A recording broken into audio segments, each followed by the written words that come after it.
பேசுங்க.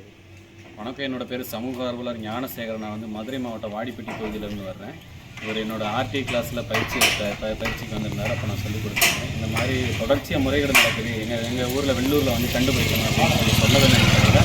நான் இங்கேருந்து பயணித்து வந்தேன். இங்கே வந்ததில் பார்த்தோம் அப்படின்னா கரெக்டாக 12 மணிக்கு நாங்கள் கள ஆய்வுகளை ஆரம்பித்து கிட்டத்தட்ட 4 மணிக்கு நாங்கள் 4:30 மணி அளவில் நாங்கள் ஆய்வுகளை முடித்தோம்.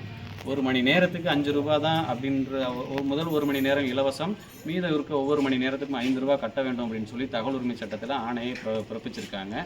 அந்த நேரத்தில் இங்கே பார்த்தீங்கன்னா இந்த 4 மணி நேரத்துக்கே பார்த்தீங்கன்னா ஒவ்வொரு காமணி நேரத்துக்கும் 5 ரூபாய் வீதம் வசூல் பண்ணியிருக்காங்க. அதுக்கான ரசீது தான் இந்த ரசீது. இதில் முக்கியமாக நாங்கள் ஆய்வு செஞ்சதில் நாங்கள் பார்க்கப்பட்டது என்ன அப்படின்னா, குறிப்பாக வந்து ஜல்ஜீவன் திட்டத்தில் 98 குழாய்கள் வந்து இங்கே போடப்பட்டிருக்கு இந்த வெள்ளூர் கிராமத்தில்.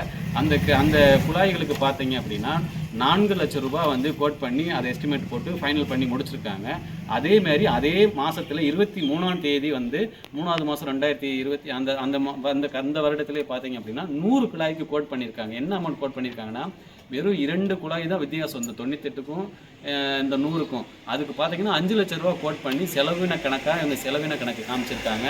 அதே மாதிரி இங்கே பைப் லைன் பண்ணது, இந்த ஜல்ஜீவன் திட்டத்தில் வந்து மோட்டார் வாங்கப்பட்டது அப்படின்னு சொல்லிட்டு அதில் என்ன முறைகேடு அப்படின்னு பார்த்தீங்கன்னா, ஒரே ஃபோட்டோ, அதாவது 2 பகுதியில் வந்து போர்வெல் அமைச்சது மாதிரியாக வந்து போட்டுட்டு ஃபோட்டோ வந்து ஒரே ஃபோட்டோவை வந்து இங்கே பதிவு பண்ணியிருக்காங்க.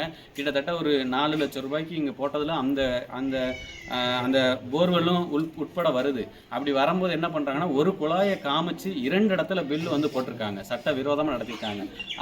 அதுக்கு அடுத்து பார்த்தீங்க அப்படின்னா, இங்கே வந்து செல்வம் அப்படின்ற ஒரு குறிப்பிட்ட இந்த கிராமத்தை சார்ந்த என்னன்னு எங்களுக்கு தெரியல, இந்த பில்லில் வந்து தொடர்ச்சியாக வர்றாரு. அவர் என்ன செய்கிறாருன்னா, இங்கே முறைப்படி வந்து ஒரு டெண்டர் விடணும் அப்படின்னா ஒரு விளம்பரம் தெரியப்படுத்தணும், ஊராட்சி நிர்வாகத்தால் ஒரு விளம்பரம் கொடுக்கணும். அதில் நம்ம ஒப்பந்தக்காரர்கள்லாம் வந்து நாங்கள் விருப்பப்படுறவங்க வந்து கோட் பண்ணி அமௌண்ட் தருவாங்க. அதில் யாரோட அமௌண்ட் கம்மியாக இருக்கிறதோ அவங்களுக்கு தான் இந்த டெண்டரை விடணுன்றது சட்டமாக இருக்கும் பொழுது இவங்க குறிப்பிட்ட அந்த செல்வத்தோட இதை மட்டுமே அங்கீகரிக்கிறாங்க. அந்த செல்வத்தோட ஒரு பில்லு காட்டுறாங்க, ஒரு எஸ்டிமேட் பில்லு காட்டுறாங்க. அந்த எஸ்டிமேட் பில்லில் பார்த்தீங்கன்னா ஜிஎஸ்டி நம்பர் போட்டிருக்கு. அந்த ஜிஎஸ்டி நம்பரை நாங்கள் வெரிஃபிகேஷன் பண்ணுறோம், அந்த ஜிஎஸ்டி நம்பர் ஃபேக், இப்படி ஒரு நம்பரே இல்லை அப்படின்னு பதிவில் வருது. அதே மாதிரி இன்றைக்கி 2026 காலகட்டத்தில் டின் நம்பர் யூஸ் பண்ணுறாங்க, இங்கே ஒப்பந்ததாரர் யூஸ் பண்ணுறாங்க. அதில் கோட் பண்ண அமௌண்ட்டை வந்து நிராகரிக்கிறாங்க இவங்க. அப்படி அந்த டின் நம்பரை நம்ம செக் பண்ணும்போது அதான் 2026 டின் நம்பரை க்ளோஸ் ஆகி முடிஞ்சிருச்சு. அந்த டின் நம்பரில் தான் பில் புக்கு நிறைய வச்சுருக்காங்க, ஒப்பந்ததாரர் கொடுத்ததா சொல்லி.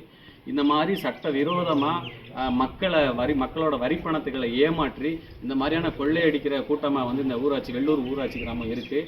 இது நாங்கள் முழுவதும் ஆய்வு பண்ணிட்டோம். இந்த டாக்குமெண்ட்டெல்லாம் நாங்கள் கேட்டிருக்கோம், முழுவதும் டாக்குமெண்ட்டை நாங்கள் கொடுக்க சொல்லியிருக்கோம். அது கொடுக்கும் விதத்தில் நாங்கள் முழுவதும் ஆவணத்துடன் உங்களுக்கு நான் ஒப்படைக்கிறதா இருக்கிறோம். இந்த குறிப்பாக வந்து புஷி ஆனந்த் வந்து இப்போ ஊரக வளர்ச்சித்துறை வந்து கையில் அந்த அமைச்சராக இருக்கார்.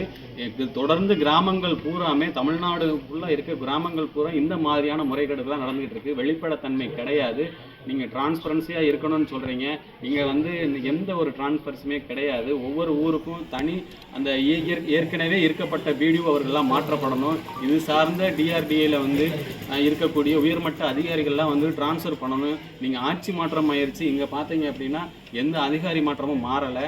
அதனால் ஒரு புதிய அரசு உருவானதுக்கு புதிய அதிகாரிகள் வந்து இடமாற்றங்கள் பண்ணும் பொழுது கொஞ்சமாவது ஊழலை தடுக்கப்படலாம். இந்த வெள்ளூர் கிராமத்தை வந்து நீங்கள் குறிப்பாக வந்து ஆய்வு நீங்களே வந்து விஜிலன்ஸ் டிபார்ட்மெண்ட்லேருந்து ஆய்வு பண்ணும் பொழுது இங்கே இருக்க அரசு அலுவலர்கள் அனைவரும் கண்டிப்பாக வந்து அவங்க தண்டனை வாங்கி தரணும் அப்படிங்கிறது எங்களோட சமூக ஆர்வலர் கோரிக்கை. மற்றும் ஆட்சி ஆர்வலர் நண்பர்கள் வந்து எங்களை எல்லாத்தையும் கைட் பண்ணி என்ன நடக்குதுன்ற சொல்லியிருக்காங்க. மேலும் வந்து எங்களுக்கு உதவியாக வந்த காவல்துறை நண்பர்களுக்கும் எங்களோட நன்றியினை தெரிவித்துக் கொள்கிறோம். சந்தோஷம் சார்.